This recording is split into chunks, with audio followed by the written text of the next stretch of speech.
Video call సంబంధించి నేనైతే video call ఎట్టి పరిస్థితుల్లో మాట్లాడాలి.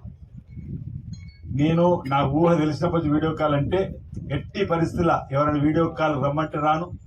నాకు అన్న ఈరోజు పుట్టినరోజు ఉందన్న వీడియో కాల్ వచ్చి శుభాకాంక్షలు చెప్పండి అన్న, మీ వీడియోని తీసుకుని పెట్టుకుంటే నేరుగా వస్తే తప్ప వీడియో కాల్ మాట్లాడచ్చు. అంటే దానివల్ల మనం ఇతరులకు మార్గదర్శకంగా ఉండాలని చెప్పినటువంటి కార్యక్రమంలో భాగంగా వీడియో కాల్ వీలంత దూరంగా మీరు కూడా ఉండాలి, మీ ఇంటి పాది ఉండాలి, బయట కూడా చెప్పాల్సినటువంటి సందర్భం ఉంది.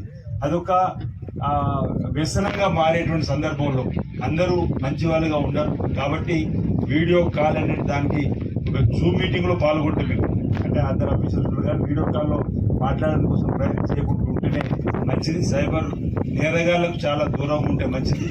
మన యొక్క గోప్యత అనేది పాటించాలి. మనం చిన్నప్పుడు కూడా చదువుకునేటప్పుడు చెప్తారు, గోప్యత అనేది కూడా అత్యవసరం.